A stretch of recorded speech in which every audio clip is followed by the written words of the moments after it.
Hello, everyone. I think you all are being well. I am here today to practice English story with you. Are you ready to practice with me? Once I read, you repeat and practice the pronunciation. Before that, let's subscribe. Okay, let's start the story. Trip to London. I had always dreamed of going to London, the red buses, the history, the foggy mornings. So when I finally booked my trip, I filled my itinerary with everything I'd ever seen in movies. Big Ben, the Tower of London, afternoon tea at Fortnum and Mason, and a walk through Hyde Park. The plane landed at Heathrow on a gray Thursday morning. I stepped off the tube at Paddington, armed with an Oyster card and a sense of adventure.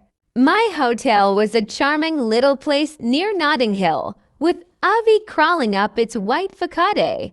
I checked in, dropped my bags, and was back at the door in minutes. The first day was a blur. The regal guards at Buckingham Palace, the chiming of Big Ben, and a visit to Westminster Abbey. I even had a cheeky Nando's for lunch, just for the experience. But the real magic happened that evening.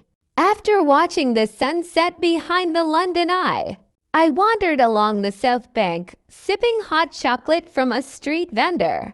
I noticed a little bookshop tucked away down a narrow alleyway, the kind of place that seemed to appear out of nowhere, like it wasn't always there, but somehow it was. Inside, it was cozy and dim, smelling of old paper and rain. A friendly woman with a thick accent recommended a rare poetry book, which I bought on a whim. When I left the shop, the alley was suddenly filled with fog, and I realized I didn't remember which way I had come. I wandered for nearly an hour, trying to retrace my steps, but nothing looked familiar. My phone had died. The streets were eerily quiet. It was like the city had swallowed me whole. Then I heard music's soft piano drifting through the mist. I followed it and found a pub I hadn't seen before. Warm light glowed from the windows. Inside, a man played the piano while people chatted over pints. I asked the bartender if he had a charger. He smiled and handed me one without a word. I sat there for a while, phone charging, sipping a cider, and laughing with strangers who felt like old friends.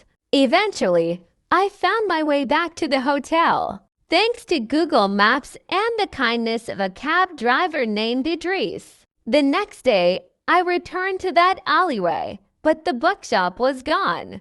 Just a blank brick wall. I asked around. No one had ever heard of it. That poetry book, still on my shelf. The price tag in pounds still on the back. A reminder that London had shown me something that couldn't be found on any map. It was an amazing trip I have never been on. Have you able to grab the pronunciation?